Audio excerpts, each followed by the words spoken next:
Vad är egentligen ett socialt problem? Man tänker ju direkt på saker som fattigdom, kriminalitet eller missbruk. Det verkar ju ganska självklart. Men grejen är, ju mer man börjar gräva i det, desto luddigare blir det. För vem är det egentligen som bestämmer vad som är ett problem för hela samhället? Och varför är just den frågan så otroligt viktig? Häng med, så red vi ut det. Okej, tänk dig så här. Om en enda person är arbetslös i en stad med 100 000 invånare, ja då är det ett personligt bekymmer för den personen. Men om 50 000 människor i samma stad inte har ett jobb, då är det något helt annat. Då är det ett socialt problem. Det här är en klassisk distinktion som sociologen C. Wright Mills gjorde. Skillnaden är enorm, för plötsligt kan vi inte bara titta på individen, utan vi måste lyfta blicken och se på hela samhällets struktur. Okej, så låt oss börja från början.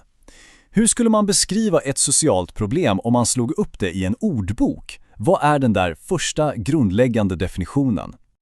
Så där ja, rakt från Nationalencyklopedin. Det handlar alltså om brister i hur folk lever. Saker som hälsa, bostad, trygghet. Och nyckeln här är två saker. Det ska gälla många människor och det ska vara så pass allvarligt att vi anser att samhället måste kliva in och göra något. Det är en ganska bra utgångspunkt tycker jag. Men om vi bryter ner det här lite mer så ser man att det är som en hel checklista som måste bockas av. Det räcker inte bara med att något är dåligt. För det första måste problemet vara kopplat till samhällets struktur, inte bara vara otur för en enskild person. Sen måste vi känna att så här ska det inte behöva vara. Och det ska såklart drabba många. Men de sista punkterna är superviktiga. Vi måste uppfatta det som oacceptabelt och tro att det faktiskt går att lösa. Och att det är samhällets ansvar att göra det. Men det här sättet att tänka på, alltså att samhället har ett ansvar, det är faktiskt ganska nytt i det stora hela. Vi har inte alls alltid sett det så. Så låt oss ta en snabb resa bakåt i tiden. För om vi backar bandet till tidigt 1800-tal, då var synen helt annorlunda. Var du fattig? Ja, då var det ditt eget fel. Du var lat eller hade dålig karaktär, punkt slut. Men sen, mot slutet av 1800-talet, när industrialiseringen dundrade in, då hände något. Man började prata om den sociala frågan. Plötsligt var inte usla arbetsförhållanden och fattigdom längre bara individuella misslyckanden, utan något som påverkade hela samhället.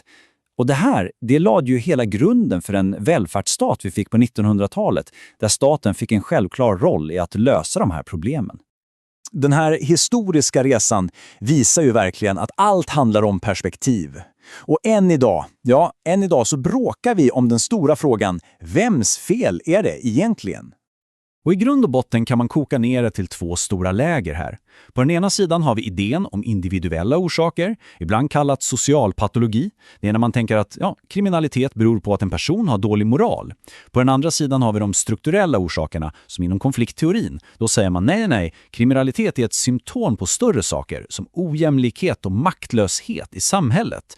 Samma problem, men man ser det genom helt olika glasögon. De här olika sätten att tänka har faktiskt format hur olika delar av världen ser på de här frågorna. Om vi förenklar det lite så kan man säga att den amerikanska traditionen oftare har zoomat in på individen och avvikande beteenden.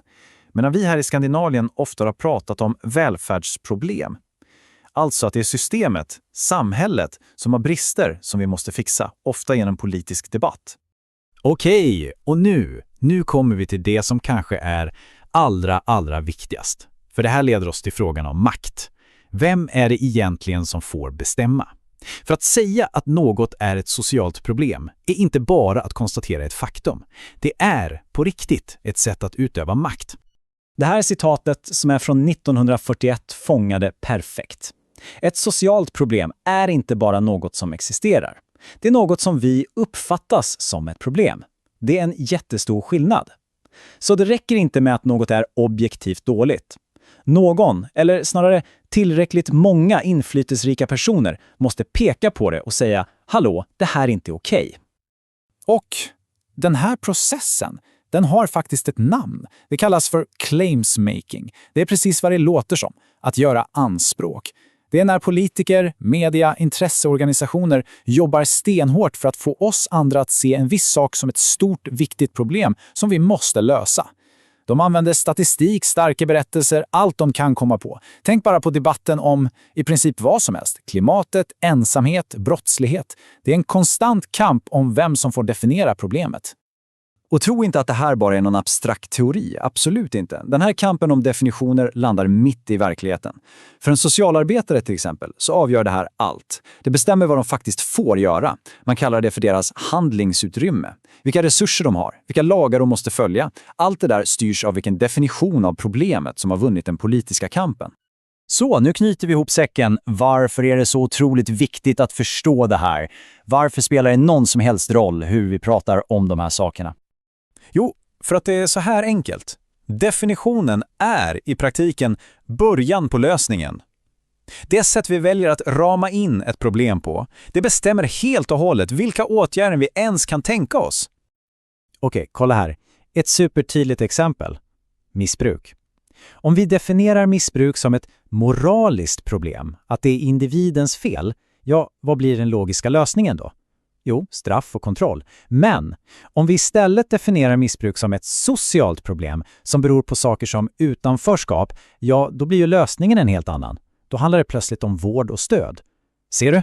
Samma fenomen, men definitionen leder oss till två helt olika världar.